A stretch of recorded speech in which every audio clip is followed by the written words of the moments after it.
Welcome back to another episode of Ivy League Addict. We're just out here on an adventure today, going to explore some petroglyphs that I know of and look for Indian camps and ruins or just whatever we may find. I just started going. The truck's right there in the back. I just parked and already stumbled upon a piece of pottery. But anyways, thanks for joining and thanks for all the support. And let's go. We're gonna head up the mountain and I'll be back when I get to the petroglyphs, so stay tuned and we'll see you soon. Got off the video and started walking, and I saw this little pit right here, a little old storage or shelter or whatever it was left behind by the old ones, and we're here now, and I'm gonna just show you. It's kind of just some rock buried in the ground, but check it out.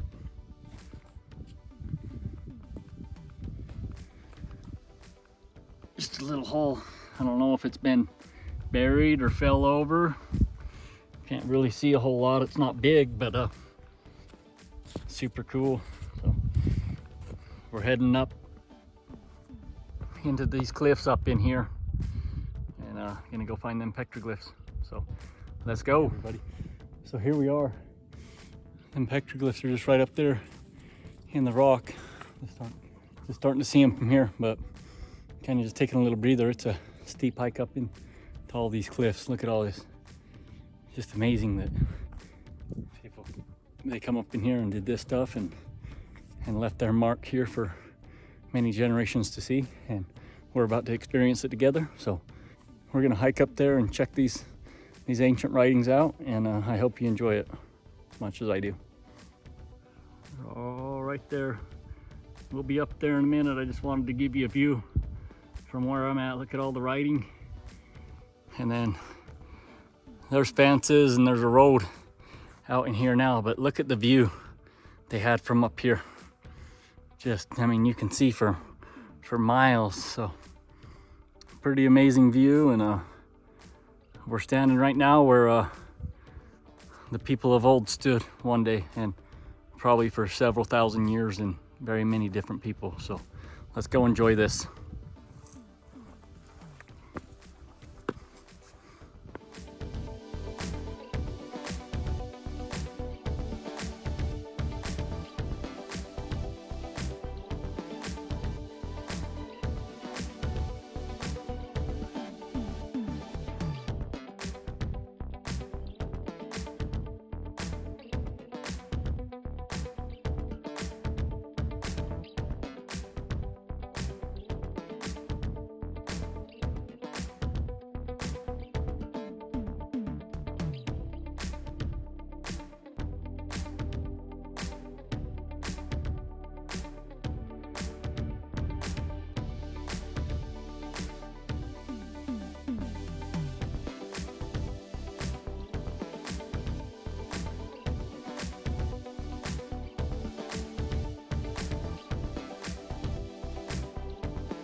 We got people that come up in here and wrote, "I love something."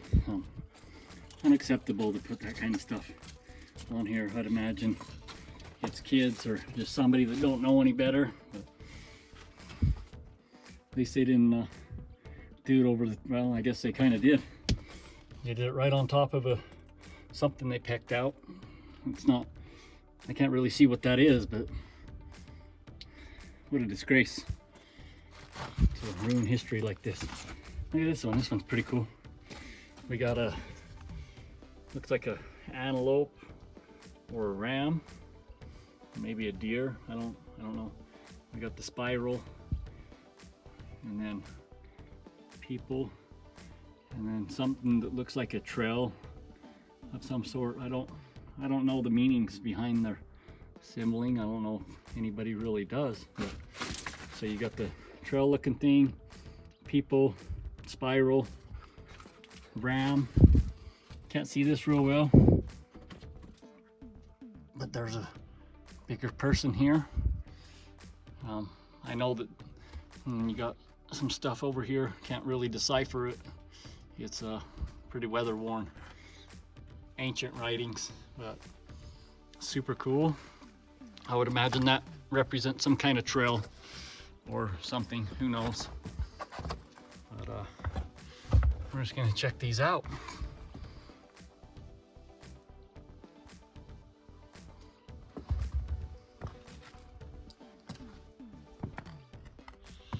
Got like a sun. Can't really tell what a lot of that stuff is. It's so old.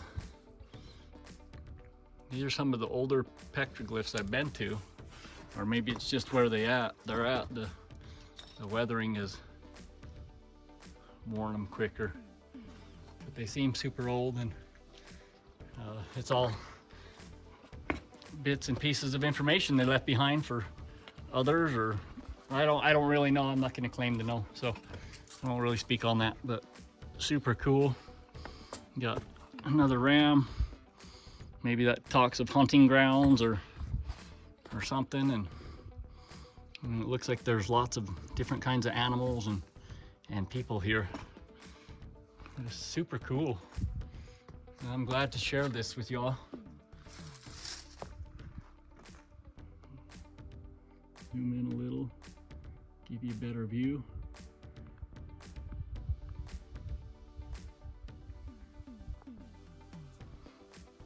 Look at that.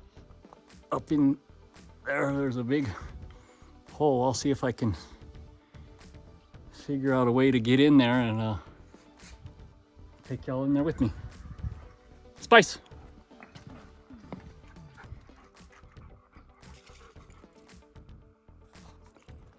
Y'all, I got up in this little cut. It's pretty cool. There's nothing really up here, but I'm sure at some time this was used for something. What it was, who knows? I don't know. I've been sitting here about 10 minutes just enjoying the view and just thinking, and kind of just wanted to share my thoughts with everybody. Yesterday I spoke on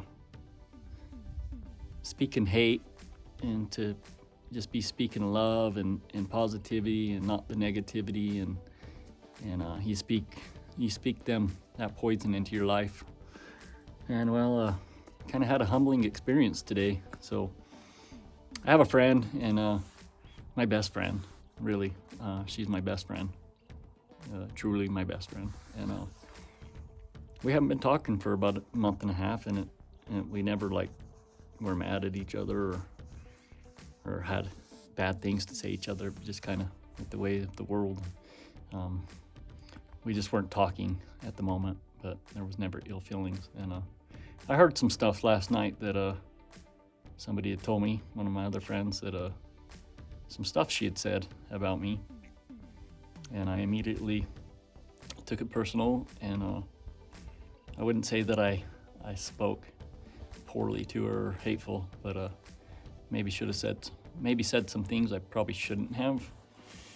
And anyways, long story short, because of this situation, we ended up talking on the phone today for about an hour and a half earlier. And and I was speaking poison, and she even told me it felt icky, the conversations we were having, the way I was speaking. And I felt like I was coming from a place of love, but she opened my eyes to a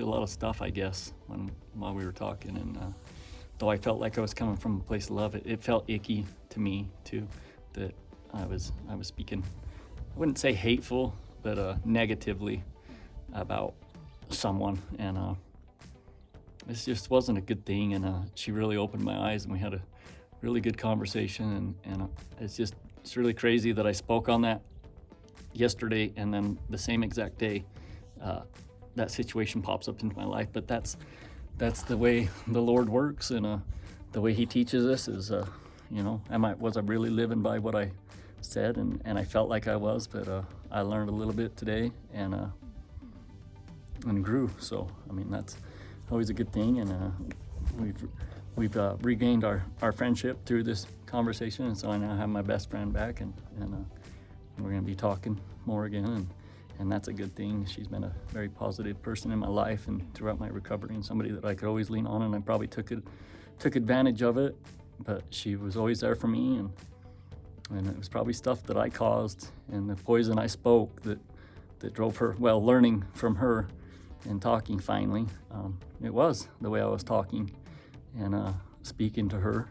And though I felt like I was coming from a place of love, she saw it as a place from, maybe not hate, but maybe negativity. I'm not really sure. Can't speak for her, but it's just a really eye-opening experience for me. And just been sitting here thinking about it and just reflecting, and I just wanted to share that with you guys that you know, it's a lifelong lesson. I think I don't know that the healing journey ever ends, and we're continually learning and growing and moving forward and learning from our mistakes. And you know, it's been 2 years for me, and I lived a certain sort of way for 43 years, well, 41 years, so I'm 43 now. You know, and I started doing drugs at 13 years old, marijuana and alcohol, and started smoking cigarettes at 11. It was just kind of the way of life back then in the 80s. And I hung out with some kids that were a few years older than me, you know, and they're 13 and 14, and they were starting to do that stuff, and I started doing it with them. And I really lost sight of who I was in that moment. You know, I grew up on a farm. I grew up on an acre, and a piece of land, an acre, and then my aunt lived right next to us with an acre, and then we had a field between us and my grandpa, and he lived on about 6 or 7 acres, and we had the farm right there behind our house, and I would walk out the back door and be in the farm with the chickens and pheasants and rabbits. I had hundreds of rabbits and horses and cows, and it was just a pretty amazing life, you know, growing up right there by my grandpa. I saw him every day. He'd be waiting for me on the bus stop when I get out of school in the afternoon. He'd make sure that I got on the bus. In the morning, he'd probably watch out the window because I never saw him outside. But any day I didn't go to school because the bus stop was right in front of his house and I played sick, he'd always come to the house, knock on the door, and I'd hide behind the couch and hide from my grandpa. And I don't know why I felt the need to hide from him, but he knew I was there. But he would never say anything when I ignored him. And anyways, so I guess my point is that, you know, I grew up in a humble life with a lot of guidance from humble people, and grew up on a farm and learned hard work at a young age, and throwing hay around at maybe like 8 years old, hauling hay, and you know, just a cowboy riding horses and doing all them things. And throughout my life, after stuff started happening to me throughout my life with trauma, I guess you could say, you know, maybe molestation, and just giving myself I don't know, I guess it gave me a low sense of self-worth, and it really affected my life from a young age, throughout life. And then you know, I stayed pretty strong while my grandpa was alive, and then he died when I was 16 years old. And he was my rock and cornerstone, and the man that this is nothing against my dad, but I loved my grandpa, and you know, and the times my dad worked a lot. He was a good father. He took us fishing all the time. He always showed up, and he worked his butt off to provide for his family, and I can respect him for that. But you know, my grandpa was retired and had the land, and we lived next door, and so he was a big part of my life. And at 16 when he died, I was a young broken man, and shortly after he died, I just ran from all the feelings, and I didn't know how to feel it, and I didn't know how to work through it, and I went into addiction, and I became a blackout drunk at 17 years old. I'd already been smoking weed and stuff, and you know, progressed from there. After the alcohol, I was drinking 16, 17 years old to blackout 5-6 days a week, barely going to school. I was kicked out of school halfway through my junior year, never went to class. And then about 18, the pills, you know, in the 90s, the pills came on the scene, and everybody was doing them, and I was starting to get in trouble for drinking as a minor. I got a couple tickets in like 3 weeks, and so, you know, my theory was that if I can do these drugs, they can't breathalyze me and I can get away with it. And shortly after I started doing that, party got busted, and everybody got alcohol tickets but me, because they couldn't breathalyze me. They couldn't catch what I was on in a breathalyzer, and I got away with it. Just kind of reaffirmed my belief that I was on the right path, and and it just spiraled out of control from there, and it went from the pills to the heroin, and we'll go into that more as we go. I mean, it would take me hours to tell my full story, and anyways, it led to my my addiction just being full blown, and then I started shooting up heroin at 23, and I have overdosed 3 times. Well, I've overdosed about probably 7 to 10 times, but I've died 3, 2 which were intentional overdoses. One, I was in a coma for maybe, I don't even know how long. I'd have to ask my mother. We've never really talked about it, but maybe it's time that we talk, and I get a little information about what she went through, because I put that woman through a lot of pain, and I was a bad son, and well, I did bad things. I've always loved my family, but my actions wouldn't prove that throughout my addiction, and then I've overdosed another time at about 27 on Xanax and OxyContin. I would go from heroin to oxys to heroin to coke to meth to whatever I could get my hands on, and at this time it was OxyContin and Xanax that I was taking, and I overdosed, and I died this time, and I don't know what you guys' beliefs are, but I will tell you what I saw, and I was on my way to hell. There were evil spirits, and it was a very dark place in that death. And I had a friend. I don't know if he was a good friend. I mean, at this moment, he was a good friend, and he is a good friend. I won't say that he wasn't a good friend, but through his addiction, he was a bad friend as well. And he's still homeless on the streets today and struggling in addiction. And my heart goes out to him, because when I was on the streets, I was up there with him. And I just wish, and I've tried to help him out and reach out, but it's not his time, I guess, and that's fine. But I'll be here when he's ready. And anyways, he kept me alive, and he breathed for me for about 15 minutes. I was not breathing, and he was breathing into my lungs on his own. He drugged me out of the house and into the car and took me to the hospital, called the 911, told them to have the emergency room be at the front. He'd be there in about 5 minutes, and they told him to pull over where he was at, but he knew at that moment that he couldn't wait for them to get to me, because I'd probably be completely gone. And he got me to the hospital, and breathed for me the whole way, and I was brought back to life, and I just carried that dark entity all the way through my life, through addiction, because that's what I attracted into my life through my addiction is that darkness, and and then I came into rehab, and this last time it was like my 4th rehab, and so it's not wasn't my first. And but I was finally looking for answers after being homeless on the streets, waking up frozen to death on December 29th, and deciding to stand up and fight for my life. And that's what it's been, is a complete fight. And I was searching for answers now, and I gave my life to Christ, as I said yesterday. And I can just tell you that the Lord is amazing, and I'm not trying to push my beliefs on anybody. I don't know the Bible. I've been a server of Satan for my whole life until the last couple of years. So I don't know the Bible. I can probably cite 2 verses out of the Bible. John 3:16, which I think almost everybody knows, whether they believe or not.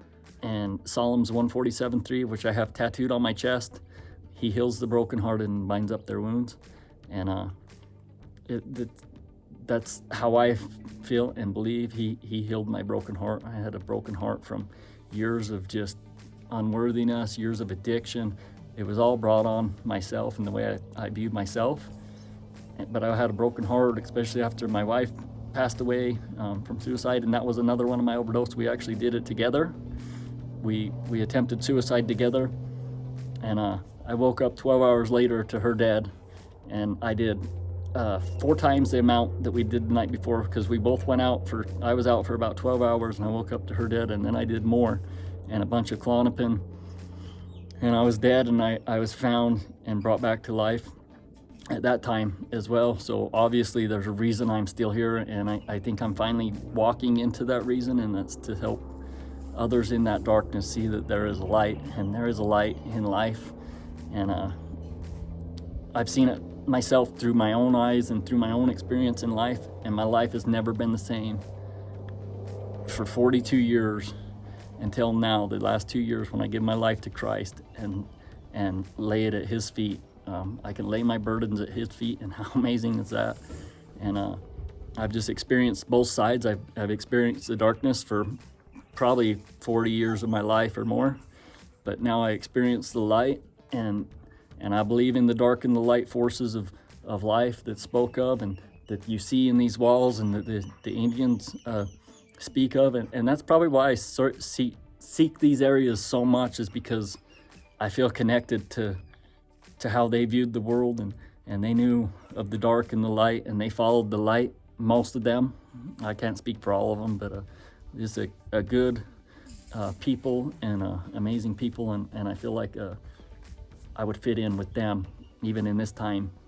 And I'm sure there's some out there now that still have these same beliefs that they've carried on through the generations, just like I've carried stuff from the generations of my old.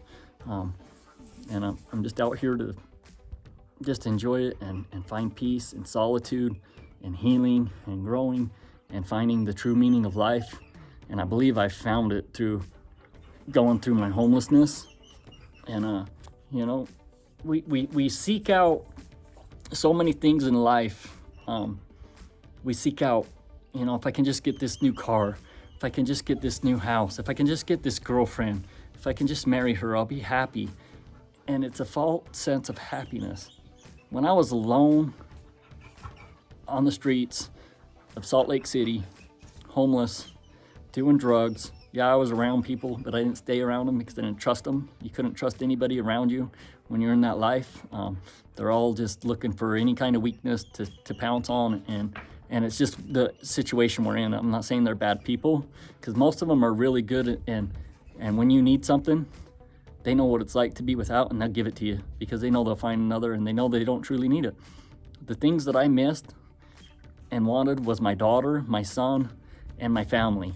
Them are the things that I valued and realized that that's what life meant to me, was not all these material things to stack up and to chase money. Yes, we need money to live and survive, but the things that matter were my children, not even being able to talk to them, not being able to call my mom and dad and just say hi and talk. And I can now. I can call my mother anytime and we can talk for an hour, and it's pretty amazing to just talk and show up and just love each other. And I didn't have that for so long throughout my addiction, and that was all doings of my own. My parents went through a lot, and my family went through a lot, watching me die 3 times, tried to commit suicide twice, going to the hospitals, sitting there up all night worrying, where's Dustin? Is he gonna live? Waiting for that phone call of my death. And I put my family through a lot of pain and suffering, and I'll spend the rest of my life making up for that. And I'm just glad I finally learned this, and I'm able to share it with all of y'all. And anyways, I probably better start to get a little, my heart is racing, and I'm losing that peace, and I'm getting worked up because it does hurt me that I hurt my family. So anyways, I'm probably gonna hang up or get off right now, and kind of just relax and feel the calmness and the peace that comes from the spirit that was left behind here from the people from before, and get back down to earth. And then we're gonna go explore more, and I'll continue to share my story with you and what I've learned for myself. I'm not gonna say that anybody should believe but I can tell you how I changed my life, and I want to share it with the world and hopefully make a difference in the world. And I do appreciate all the love and support that I'm getting from all over the world already. I wasn't expecting that, but that just tells me that I'm on the right path, and that my story needs to be shared and bring enlightenment or awakening, or just bring light in the dark. So I know there's some people out there that are just hopeless and in such a dark spot, and I've been there. I was suicidal for 10 years and wanted to die every day, and I had to find a reason to live every day, and it was usually my son and daughter, that I could not do that to them. And but that was after the other attempts. This was after the attempt when my wife passed. About 10 years I lived in that, and I just did so many drugs and was hoping to die, but I wasn't doing enough to intentionally die, but hoping that this would be enough, the one that would take me. But anyways, I want to keep sharing my story. I want to keep spreading love and hope and strength and just inspiration through my story. And I'm not saying my story is any worse than anybody else, because I know most people have suffered one way or another, but this is my story and I want to share it, and I want to give hope to the hopeless. And I found it through my Lord and Savior Jesus Christ, and I would hope that maybe one day you could do that too. And I'm not trying to force anything down your throat. I don't go to church. I don't read the Bible. Like I said, I know 2 Bible verses, but I know my Lord and Savior, Jesus Christ, and that's through the relationship I have with him. And I find that in the wilderness, and I don't have no man trying to teach me and tell me what I should and shouldn't believe. And this is what I believe, and this is what I found on my own. And anyways, that's just a thought of mine, and I love you all, and I appreciate all your support, and let's just go adventure. Here we are, we're back. I'm just kind of walking this cliff line. Can't really see how tight it is. I'm not right on the cliff line, but I'm pretty close, and just got down from up there. And if you're still here, thanks for watching and listening to my story, and I hope that you may find strength or inspiration or whatever it is you get out of it. But I just come around the corner and I found some more petroglyphs. I've never seen these ones before. There's not a whole lot, and it's pretty tight to get in there, but I'll do my best to get up in there and show you. Let's go check them out. Here it is, y'all. The cliff edge is just right. I don't want to get too close to it. It's right there. I come around this corner from back in here. There's actually some stuff back in here I'll show you after this. It's just probably where they sharpen tools and stuff, but I wanted to keep looking before I videoed it. And we got some writings right here on the wall. So let's go check them out and see what we got going on. I could say it's pretty tight. I'm sure it wasn't this tight back when they were here. Get away, Spice, get. But that's a good 40-50 foot drop that I wouldn't want to take. So, you know, maybe in my addiction it wouldn't have been a bad idea, but not these days. Can't really decipher any of these, but I just wanted to show you. They're pretty old. I'm not gonna get any closer because I don't want to get on that lip and paw. But anyways, we're gonna go back around the corner because I can't go any further this way. And I'm gonna walk the cliff line back that way. I've never been there. But just right around here, there's that other stuff I'm gonna show you. Let's go, Spice. Spice! What are you doing? No. Come on.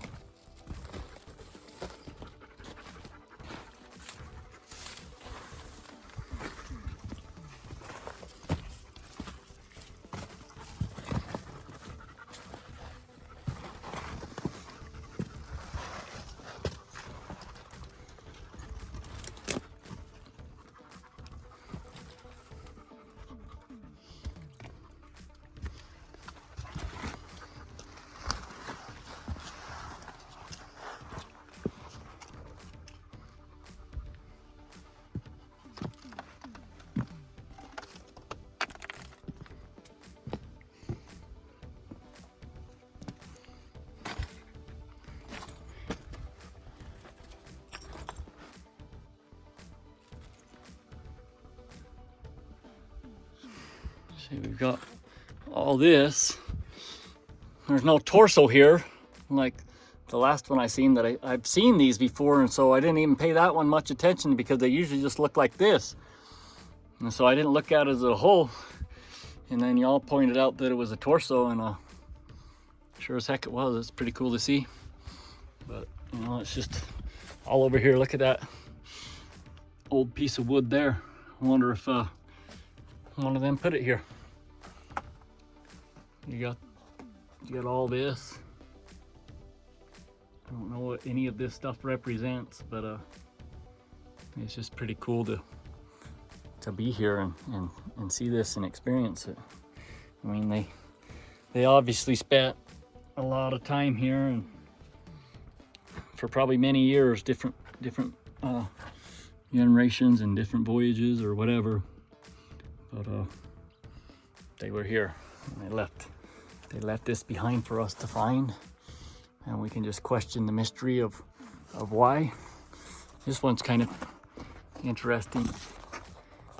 It's just 1, 2, 3, 4, 5, 1, 2, 3, 4, 5, 6 lines, all kind of together, all kind of the same size. It's a little higher. As you can see, I can't even reach up to it almost. And then you got these two right here. It's pretty cool, but anyways, we're gonna venture down around this cliff line and see what we can find, and then I'm gonna hit these flats down in here and see if I can't find an old camp like the one that was over here. So anyways, here we go. Well, we didn't have to go far. I just come up this little cliff. Well, I saw this stuff before we go. Spice stuck down there. Spice! But anyways, there's a little bit of petroglyphs right here. I'm gonna show you. Looks like some of them have wore off, but I'll stop talking and we'll get to action. I'm gonna show you what we got. Pretty cool.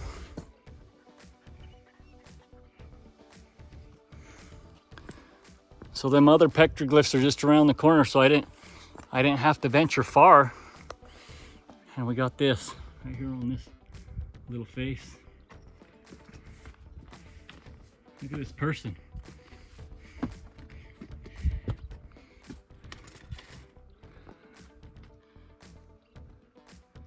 Looks like you got either some kind of plant or handprint. Got some stuff here, some human. Super cool though. Look at that. And these are old. You got a person here, something there, another person here.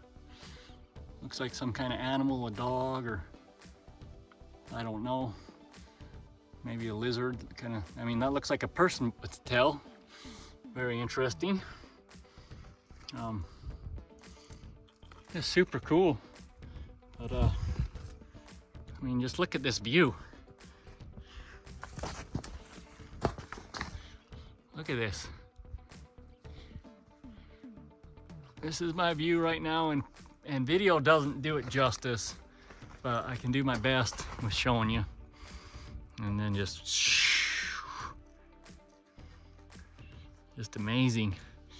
But we're gonna keep going and just venture along out here and see what we don't find. So this is kind of interesting. Them petroglyphs are just right behind me, like 20 yards, if that. And we got this little cut, and we got some rocks here, sand. I'm not saying one way or the other if this was a shelter or somewhere where they stored stuff. Them rocks could have come down from anywhere. This is all kind of falling apart here, but in the cliff line, and I mean, it's a perfect stash spot though. So for food or weapons or whatever was stored or used for shelter. But I just want to share that with you, and we're just gonna continue to explore. The petroglyphs are right there, and then that's right there behind me. So we're gonna keep going and just see if we can't turn something up. We might run into something pretty cool right now. We got some more petroglyphs. I've never seen any of these, only that one first set that I first showed you, and we found 2 more cliff faces with them on it, and they're all pretty close to each other, which is usually kind of normal. So I'm not surprised. I've just never explored here. I was cutting firewood one day and saw that spot, and I just wanted to go check it out, and I got up there and there's petroglyphs, and then I had to get back down and get to cutting wood. So about a year ago, and come back today. So we got these ones here. I'm gonna flip this around so y'all can see. On a little ledge. It's not cliffy here, but right over there is by Spice. But we got some type of animal here. This kind of looks like a horse, but I don't know. Looks like deer or elk, person. This one's pretty cool. That's cool. Arms down, kind of looks like has a hat on. I'm not sure what that is, but still super cool. Got this, and another thing with the arms down, and something here. There's no more out in here where you'd think there'd be more, but there are a few here. Look at this face.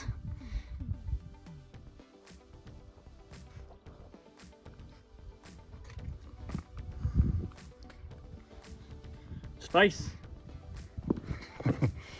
Oh man. Still just hike along since some last petroglyphs, just keep working this cliff line. And I just found some more right up here behind me. These ones are pretty cool, and some of these ones I've never seen. I don't know any of the meanings, so I'm not going to claim to, but let's go check them out. How cool is that?